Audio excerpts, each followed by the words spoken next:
So, part two, things I love about China. And this has to do with relationships and people. So, people in China I find very hospitable, very friendly, very accepting to foreigners. Especially to those who are married into Chinese families. From my experience and from what I've seen from other foreigners, they get treated really well.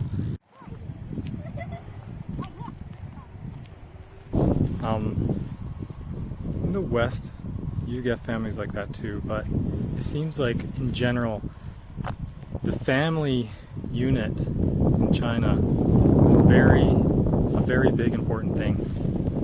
Whereas in the West, we kind of try to push our kids out the door as soon as possible to take care of themselves. And the thing I like about Asia is that people take care of their kids. They let them stay home as long as they can, stay home, finish their studies, so they don't have those extra expenses.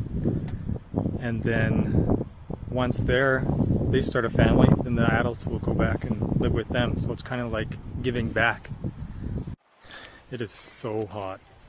Even though it's like not even 30 yet, but once it gets to like 30, 32 degrees up here, it's so dry and we're so close to the sun, it just burns. We went on a trip yesterday to Banff. We went to the waterfall there. So here's a little bit of a video from there. Go up.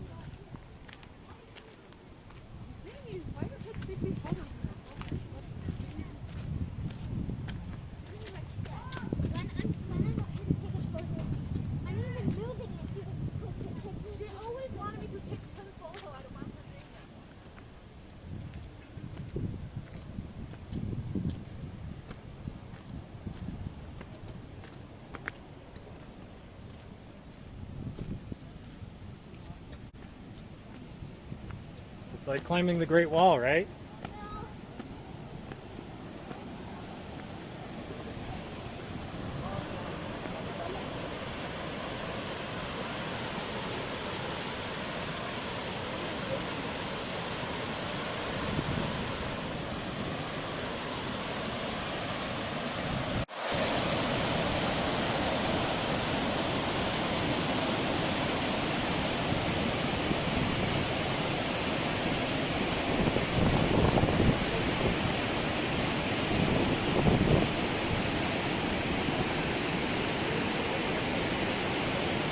Oh yeah, I want to touch on what's going on with the flood and so much of this Western propaganda on the dam and stuff like that. It's like if you have a level head, you understand how the dam is holding a lot of pressure behind it, and they got to relieve the pressure. They opened a few gates and a few gates more at a time, so. Yes, there's going to be damage down the stream, but I mean the flood anyways happens every year, maybe bigger this year. But people there prepare for it for this when this season comes. I mean, I have a friend in Chengdu, and he was explaining this to me, and I said, yeah, it's quite similar here in Canada too. We have flood season, like this swamp.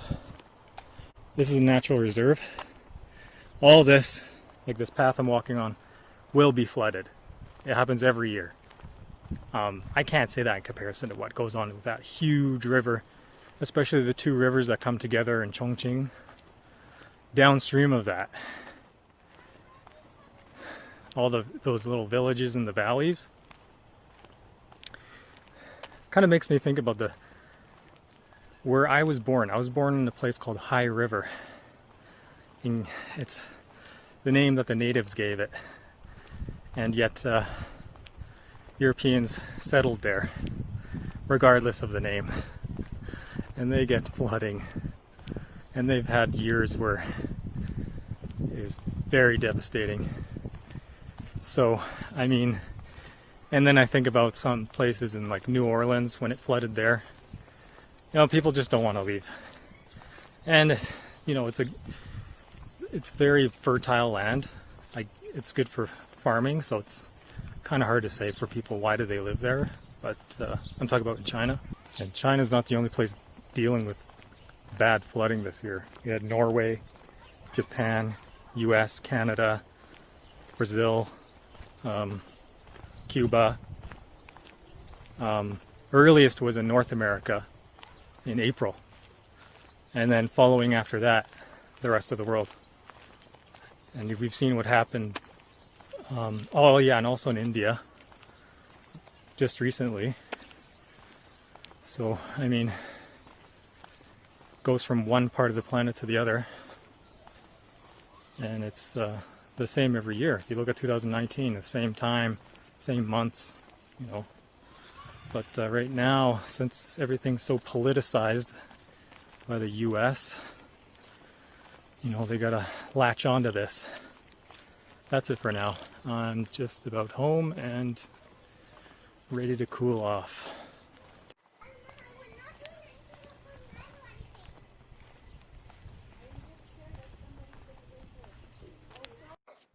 Hey, so I don't know, I'm gonna try something like that. But if you did like the video, seeing I'm more energetic now that I've cooled down, I went and had a cold shower.